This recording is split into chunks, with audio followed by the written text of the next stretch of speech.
mon allié pour supporter cette vie. Mes amis, l'arrivée est plus en vue qu'elle ne l'a jamais été. Ce n'est pas le temps de perdre courage. C'est le temps de la récompense. Encore un petit effort. La ligne d'arrivée est proche. Et comme cette image l'illustre, même si notre visage à nous peut être un peu défait par la fatigue de la course, le visage du Seigneur, lui, il reste rayonnant de gloire. Et cette force, cet appui reste le nôtre pour terminer cette course.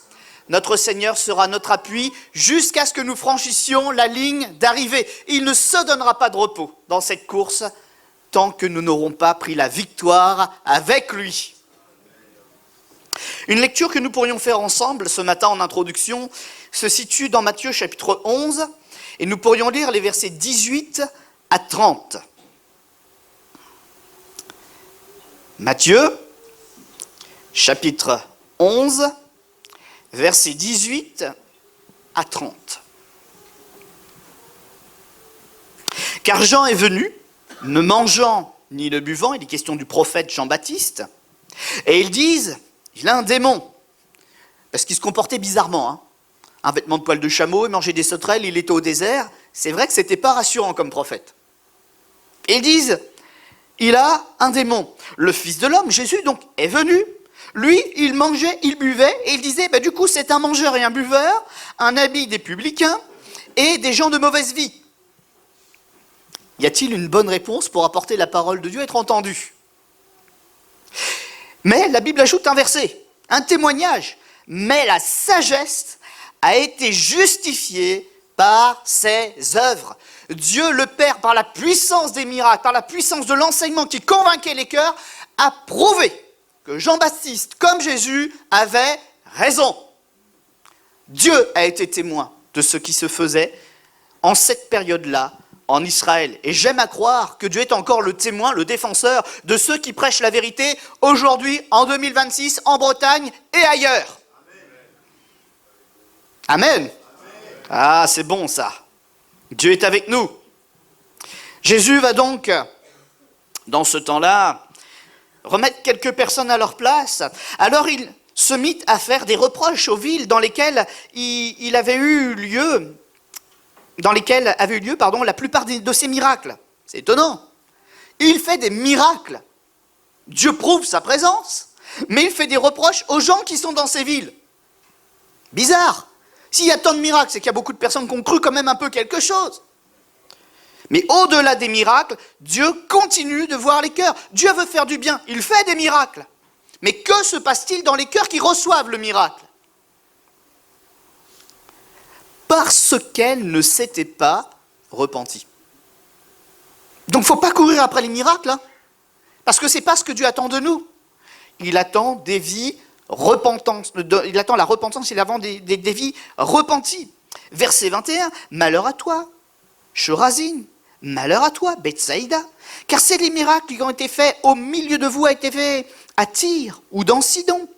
Il y a longtemps qu'elle se serait repentie en prenant le sac et la cendre. C'est une marque d'humiliation de l'époque, pour montrer publiquement son repentir. Verset 22, c'est pourquoi je vous dis, au jour du jugement, Tyr et Sidon seront traités moins rigoureusement que vous. Et toi, Capernaum, une autre ville encore, seras-tu élevé jusqu'au ciel? Non. Tu seras abaissé jusqu'au séjour des morts, car si les miracles qui ont été faits au milieu de toi avaient été faits dans Sodome, elles subsisteraient encore aujourd'hui. C'est pourquoi je vous le dis, au jour du jugement, le pays de Sodome sera traité moins rigoureusement que toi. Verset 25. En ce temps-là, Jésus prit la parole et dit, « Je te loue, Père, Seigneur du ciel et de la terre, de ce que tu as caché ces choses aux sages et aux intelligents, de ce que tu les as révélées aux enfants. Oui, Père, je te loue de ce que tu l'as voulu ainsi. Toutes choses m'ont été données par mon Père, et personne ne connaît le Fils si ce n'est le Père. Personne non plus ne connaît le Père si ce n'est le Fils, et celui à qui le Fils veut le révéler. Venez à moi, vous tous qui êtes fatigués et chargés, je vous donnerai du repos. Prenez mon joug sur vous et recevez mes instructions, car je suis doux et humble de cœur, et vous trouverez du repos pour vos âmes. Car mon joug est doux et mon fardeau léger. Amen. Nous avons là Jésus dans une première partie. Je ne vais pas m'appesantir dessus, on passera rapidement à la suite. Mais Jésus qui fait un premier constat, celui que nous avons fait ensemble avec quelques petits commentaires durant la lecture, c'est qu'il y a deux attitudes de cœur quand Jésus apporte la parole. On a une réponse à apporter à Dieu. Il y a des gens qui ont accepté de prendre ce que Jésus donnait, mais ils ont refusé de donner ce qui était raisonnable en retour. Parce que Jésus, quand il est venu pour enseigner, c'était pas juste pour faire du bien. C'était avant tout pour prouver de qui il était l'envoyé. Les miracles attestaient de la divinité des actions et des paroles qui étaient en train d'être apportées. Ces gens connaissaient Dieu. Il y avait des synagogues là où ils habitaient. Il y avait des endroits où on ouvrait la Torah, la parole de Dieu, où on l'enseignait régulièrement. Il y avait des temps consacrés pour se mettre à l'écart du travail, de la famille et venir solennellement découvrir cette parole de Dieu. Dès le jeune âge, on était un minimum enseigné. Personne ne pouvait dire « je ne connais rien de Dieu ». Aujourd'hui en France, c'est un peu différent. On a abandonné Dieu. On s'est détourné. Et il y a des fois des gens, on les découvre, ils ont 21, 22, 23, 25 ans. Dans leur famille, on a pris un soin de ne jamais parler de Dieu, de jamais lui donner une place. C'est très différent. Mais là, dans ce contexte-là, quand la foi était éveillée, il y avait les miracles qui accompagnaient. Et nous voyons donc, avec une image, exactement ce que le texte nous a dit. Il y a des villes qui ont été bénies, mais dont le cœur des hommes était comme des ruines. Il y a d'autres personnes qui ont compris qui était Jésus, et leur vie, leur cœur, il a été comme transformé. Tout était nouveau, heureux, paisible, verdoyant. Quand Jésus parle, dans un instant comme celui de ce matin, ton cœur peut être l'un ou l'autre, tout dépend de ta réponse. Tu peux garder tes ruines, ou aller encore plus loin dans tes ruines, ou tu peux faire en sorte d'accueillir Jésus au centre de ta vie et que tout change pour un nouveau départ. On entendait parler tout à l'heure de désert qui se déplace, d'une oasis qui malgré tout continue d'exister quand Christ a sa place. Moi je veux croire en cela. Si le monde, dit un vieux chant, te prend ton or et ton argent, laisse Jésus prendre la place. Il y a une valeur que le diable ne peut pas arracher de ton cœur, mais toi ne lui offre pas non plus.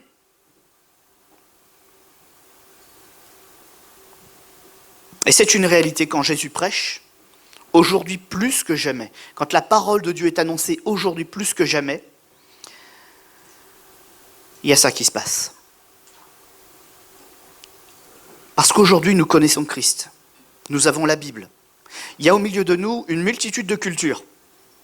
Et je sais même que parmi nous, pendant que moi je lis en français, d'autres lisent la Bible en russe, en portugais, en anglais, en français courant, différentes versions, parce que nous sommes un peuple nombreux, voyez. Mais ça prouve aussi une chose, c'est qu'on a la liberté de lire la Bible dans notre propre langue. Mais qui prend soin de ce qu'il lit? Qui prend soin de réaliser avec tremblement que Dieu est en train de parler et qu'on n'est pas juste là en train de s'occuper à remplir un dimanche matin. Quand j'ouvre la parole de Dieu et que je suis à l'église, mais même à la maison d'ailleurs, et que je sais que Dieu parle, j'ai un saint tremblement en moi. Parce que je sais que mon Dieu m'appelle à lui. Je sais qu'il peut revenir dans un instant. Et je prie pour que mon cœur il soit celui représenté avec Jésus au centre. Celui qui est prêt à partir, celui qui ne ratera pas le grand départ.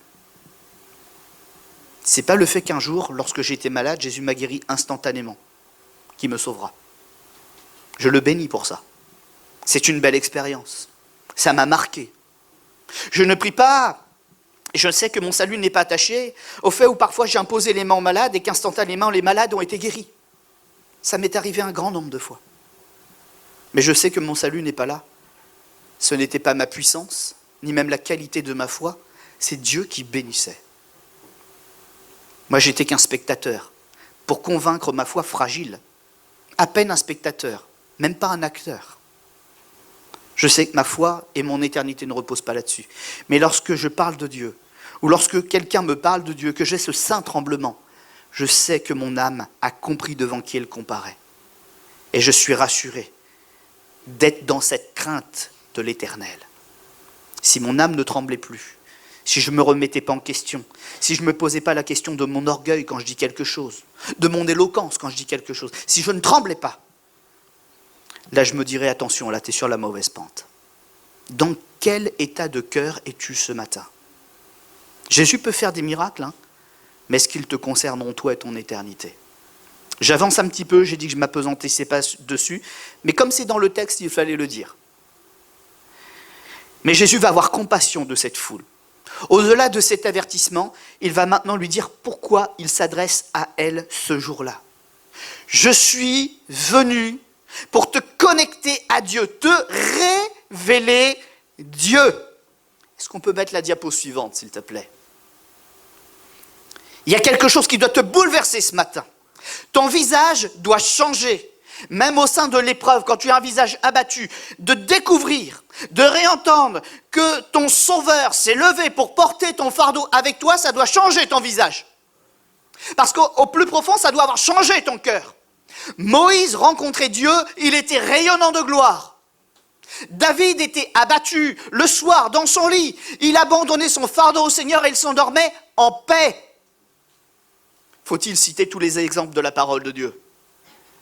Le grand prophète, dans la dépression, épuisé par tous ses ennemis qu'il a dû combattre. Les prophètes de Baal, les Astartés, je parle d'Élie. Dans un moment de dépression, le grand homme de Dieu, faiseur de miracles, se réfugie dans une grotte. Il ne supporte même plus la lumière du jour. Il cherche la voix de Dieu, il la cherche dans les bruits, il se dit « Ah, elle n'est pas là !» Il les cherche dans les tempêtes, dans les grandes manifestations, elle n'est pas là. Puis le Seigneur rejoint le chemin de son cœur par une petite voix discrète qui lui dit « Mais tu sais, je ne t'ai pas oublié, je n'ai pas besoin de crier. T'es pas sourd, moi non plus. On peut se parler tout simplement, je suis là. Ta prière, tu n'as pas besoin de hurler, de te rouler par terre, de lever tes bras au ciel. Parle-moi normalement, je suis normal. Je suis Dieu, mais je suis normal. » On oublie ça des fois. Hein. L'impression que Dieu est sourd. C'est pas vrai. J'entends très bien. Mais celui qui est dur à entendre sa voix, c'est toi. Et donc Dieu va lui rappeler le niveau de volume à avoir avec lui. Ça sert à rien de crier, parle-moi. Je suis là. Et mes amis, pour nous, c'est pareil. On doit ramener notre cœur auprès du Seigneur et être convaincu qu'il a quelque chose à nous dire. Une révélation qui s'accompagne ce jour-là de deux éléments. Le Seigneur va dresser une image. Une image pour parler à toutes ces personnes-là. Et notez bien qu'il est en train de se réjouir dans son cœur, le Seigneur. Il sent que quelque chose va se passer pour son auditoire. Il sent que quelque chose va s'ouvrir ce jour-là. Vous savez, il y a des fois, on travaille, on ne voit pas le fruit. On prêche en Galilée, on prêche en Samarie, on prêche en Juda, et puis on repart, et on recommence, et ça dure un certain temps. Puis un moment, on sent, c'est le temps, ça va s'ouvrir. Et le cœur du Seigneur, ce jour-là, il se réjouit. Je te loue, Seigneur, de ce que tu as révélé, ces choses, à ceux qui ont des cœurs d'enfants. Pas aux sages, pas aux intelligents, qui essayent de comprendre par leurs propres moyens, mais ceux qui, depuis des années, se posent des questions, puis ont vraiment écouté pour essayer de mettre en pratique. Et ce jour-là, le Seigneur sent qu'il peut lancer un appel et que quelqu'un va répondre à cet appel. Y a-t-il quelqu'un ce matin qui cherche Dieu et qui est prêt à répondre à cet appel? Peut-être que tu es prêt, tout simplement. Arrête de lutter, capitule devant lui. Hein. Il est là pour toi ce matin. Et le Seigneur va donc faire cette grande déclaration qui est très étonnante. Venez à moi, vous tous qui êtes fatigués et chargés, je vous donnerai du repos. Il te propose de vivre une expérience concrète. Ce jour-là, il n'a pas dit « crois en la démonstration, chapitre 1, petit 2, petit 3, sous point B ». Il a dit « maintenant que tu as entendu que j'existe, que tu as fait un pas en avant pour faire partie aujourd'hui de cet auditoire, et réalise que maintenant je t'attends dans une expérience qui va définitivement te convaincre. Ce problème que tu trimbales comme une casserole, ce fardeau que tu emmènes partout avec toi, cette honte, cette humiliation, cet échec, aujourd'hui on va faire un truc, toi et moi, tu vas me le déposer. Et tu verras si je ne suis pas assez grand pour agir. Venez à moi, vous tous qui êtes fatigués et chargés, et je vous donnerai du repos. Prenez mon joug et vous recevez mes instructions, car je suis doux et humble de cœur, et vous trouverez du repos pour vos âmes. Il le promet. On peut mettre l'image suivante, s'il te plaît? Ça, c'est mon coureur de tout à l'heure. Un joug, oui, mais aussi des paroles fermes. Il y a donc deux choses, comme je disais, dans cette révélation qu'il a apportée ce jour-là. C'est que même de marcher avec Dieu, ça nous oblige d'être conduits quand même. On ne fait pas ce qu'on veut si on veut triompher. Ce que l'on fait, on doit le faire quand même avec la conduite du Seigneur. Il y a quand même, quelque part, un prix à payer. Un peu de frustration à avoir. On ne peut pas faire ce que l'on veut et entrer dans le royaume de Dieu. Mais par contre, on peut se joindre au Seigneur. Mener un effort ensemble. Et être conduit par lui. Et à partir de là, même si nous sommes épuisés, on arrivera à avancer. Prenez mon joug. C'est vrai, mais il le porte avec nous. Un joug, c'est cette pièce de bois que vous voyez. À la base, ça servait à ce qu'il y ait deux bœufs pour tirer un attelage et labourer un champ difficile. Très difficile pour un animal seul. Donc on en mettait deux, et la force que ça demandait était répartie sur les deux, donc c'était plus facile. Le Seigneur s'est humilié. Il est venu dans ce corps de chair. Il s'est abaissé à vivre au milieu de nous pour prendre l'une de ces deux places qui étaient disponibles. À côté de nous pour tirer cette vie difficile qui parfois est la nôtre. Cette vie pénible qui nous est imposée à cause de notre péché. Mais comme il y avait une place libre, il s'est incarné pour la prendre à côté de nous. Et cette vie qui vous paraît difficile peut être aujourd'hui bien plus facile. Parce que quelqu'un a accepté de prêter sa force pour venir au secours de votre faiblesse. Ça n'est pas agréable pour le Seigneur. Pas plus que ça ne l'est pour vous. Mais en faisant cela, il se met d'égal à égal avec vous. En faisant cela, il vous montre qu'il comprend votre peine, qu'il n'est pas venu à vos côtés pour être votre juge, mais pour être votre sauveur, votre défenseur. C'est ce que signifie cette image que Jésus a utilisée ce jour-là. Un joug, oui, mais puisqu'on est deux à le porter, il est beaucoup moins lourd que ce que ta vie d'avant.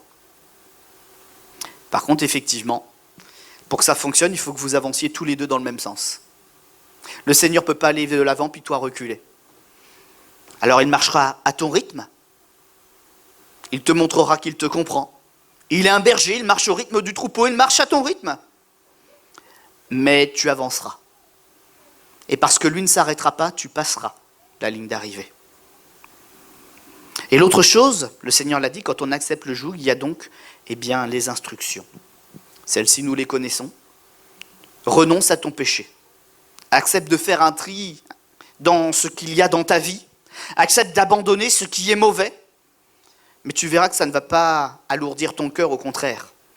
Ça va rendre ta marche beaucoup plus légère. Je vous ai déjà raconté ce que cet évangéliste, Luc Dumont, nous avait dit lorsque nous étions à Bordeaux avec des étudiants de l'école biblique. Il nous avait confessé une chose. Vous savez qu'il a fait l'Everest. Je ne sais pas si vous le saviez, avec une équipe pastorale qui était habituée, une équipe du pays. Et puis, il y a plusieurs étapes, plusieurs paliers avec des petits cabanons là. Et lui, à l'époque, jeune prédicateur qui commence à avoir de la renommée, il avait été invité là-bas pour une grande mission. Et puis, sachant que la marche allait être longue et puis qu'il avait peut-être aussi manqué parfois un petit peu de vivre, il avait fait une petite bêtise qu'il n'avait pas osé confesser à son équipe. C'est que comme il avait peur de manger, de ne pas assez manger ou de ne pas bien manger, il avait mis une énorme boîte de cassoulet dans son sac à dos. Alors au début, le jeune prédicateur, plus jeune de l'équipe, là, il courait bien. Il était devant la cordée. Et puis au fur et à mesure des paliers, Ça commençait à devenir dur, hein. Déjà parce qu'il n'avait pas l'habitude, qu'il avait mal dosé son effort, mais surtout qu'il n'avait pas confessé ce qu'il avait mis dans son sac. Sa grosse boîte de cassoulet. Puis à un moment, pour arriver à suivre l'équipe, il a bien fallu qu'il le dise. Alors il ne l'a pas dit sur le coup, il a d'abord caché la boîte dans l'un des refuges. Hein. Mais il a fini par le dire quand même. Et sa marche a été plus facile. Il a pu prendre sa marche, sa place, dans la cordée, avec les autres. C'est exactement ce que ça signifie. Pour marcher avec Jésus, il faut abandonner certaines choses. Mais je te garantis que ça rendra ta marche plus légère et plus facile. Mais ne cache pas ton péché. Abandonne-le tout simplement. Ça fait partie des instructions. Ce n'est pas agréable à entendre, mais si tu veux vivre heureux, ça fait partie des règles du royaume. Jésus nous révèle ce que notre cœur n'a pas envie d'entendre. Et c'est pour ça que les discours de Jésus ont été si difficiles parfois à entendre. Est-ce qu'on peut mettre l'image suivante, s'il te plaît ? Le message de ce matin n'a pas pour vocation d'être très long ou très difficile. Mais il a pour vocation de vous permettre de graver cette image-là dans votre tête, dans votre cœur. Et je m'adresse aux enfants. Les enfants, vous êtes parmi nous ce matin ? Est-ce qu'on peut entendre votre jolie voix ? Vous êtes là, les enfants ? Oui. Est-ce que vous avez compris ce qu'on a partagé jusque-là ? Oui, ça va. Si vous avez une difficulté, Jésus veut marcher avec vous. Et il va marcher à votre rythme. Si ce n'est pas facile, bien Jésus va vous prêter sa force. Vous êtes des enfants, mais lui c'est un adulte. La force d'un adulte, c'est pratique. Mais regardez ce que Jésus veut que vous ayez à la fin. Vous le voyez bien ? Vous la voyez bien, l'image ? Qu'est-ce qui se passe dessus ? Un peu plus fort, j'entends pas, je suis vieux, j'ai l'oreille qui... Il y a quoi ?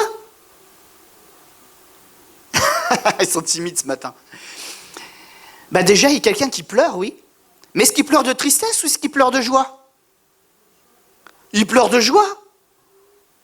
Pourquoi ? Parce qu'il a réussi. Et qu'est-ce qu'il a autour du cou ? Une énorme médaille d'or. Moi, je ne voulais pas mettre une petite médaille, parce qu'avec Jésus, ce n'est pas des petites victoires. Hein. Moi, je voulais la grosse. Et je crois qu'on a bien raison de vouloir la grosse médaille. Et Jésus le félicite. Parce que ce qu'on croyait impossible, ce que cet homme croyait impossible, est devenu possible parce que Jésus lui a prêté sa force. Tu as bien raison de dire que la vie c'est dur et que tu n'y arriveras pas tout seul, tu as raison. Mais tu dois apprendre et réaliser, avoir cette révélation que tu n'es pas tout seul. Il y a Jésus qui veut vivre cette course, cette vie avec toi. Et autant tu peux te rabaisser parfois, autant des fois tu peux ne pas croire en toi ou croire que c'est fini, autant il y en a un qui continue de croire en toi. Cette ligne d'arrivée, tu la passeras. Parce que Jésus n'a pas dit son dernier mot. Il y a quelque chose de très connu dans le sport. Est-ce qu'il y en a qui font du marathon, du semi-marathon, du fond au milieu de nous ? Ouais, il y en a quelques-uns là. Ouais, quelques mains timides qui se lèvent. Hein. Ce n'est pas une église de sportifs ici. Hein. C'est plutôt une église de bons repas, je crois. Hein. Moi, je suis dans cette catégorie. Bon mangeur. Alors, pour tous ceux qui ignorent, je vais le dire, ça va être une révélation pour 3/4 de l'audito. Quand vous suivez des podcasts de coureurs, de gens qui ont envie de faire du sport, etc., ils vous disent tous que de faire un effort, de courir régulièrement, ça va.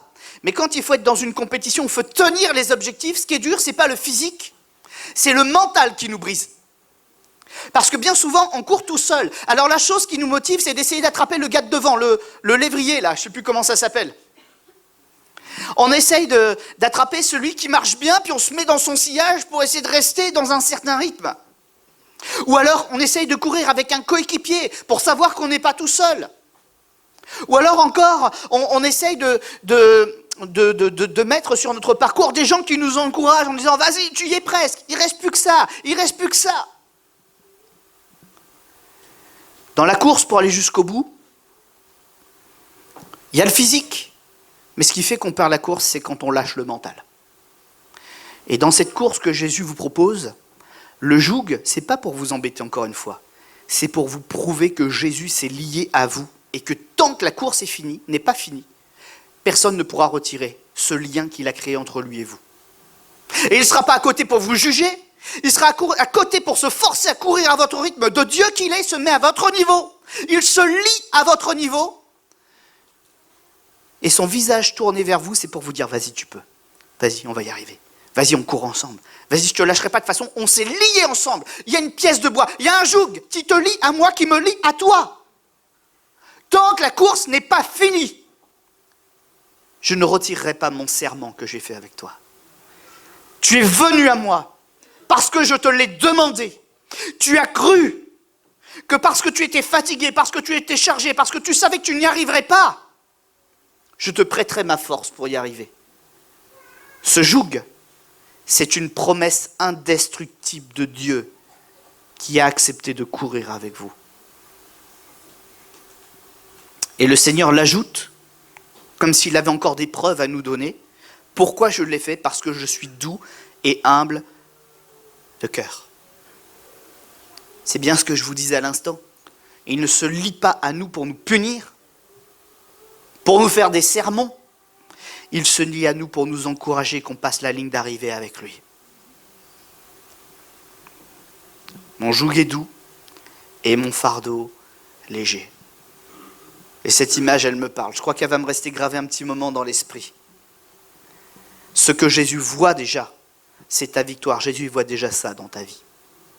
Ne flanche pas maintenant. Malgré les problèmes, malgré ce temps de la course où c'est difficile, malgré ce moment où tu attends ce second souffle pour repartir, toi, continue de faire ton effort. Continue de croire en celui qui t'a dit que c'est possible. Parce que ça, c'est ce que Jésus voit déjà dans l'éternité comme accompli. Dans ta victoire. J'aurais peut-être dû mettre une couronne de laurier, couronnée normalement. Mais la médaille d'or, ça me parle bien. Mais ton Dieu croit en toi. Alors ce matin, je ne vais pas aller plus loin. Comme je disais, on a les enfants, puis la semaine dernière, j'ai aussi fait des choses assez costauds. Mais je pense que ça, c'est un message qui vient en complément aussi de la semaine dernière. Peut-être que tu n'es pas ce moment-là, mais Jésus nous enseigne une chose. Quand tu es dans la difficulté, quand tu es dans l'épreuve, quand tout va de travers, lève les yeux vers ton Sauveur. Regarde à la ligne d'arrivée. Réalise qu'il est à côté de toi, il est en train de finir la course avec toi. Tu n'es pas seul. Il y a un présent qui est difficile, mais il y a un avenir qui est tout tracé. Continue d'être fidèle, continue ton effort. Et demain, les choses iront mieux. Amen.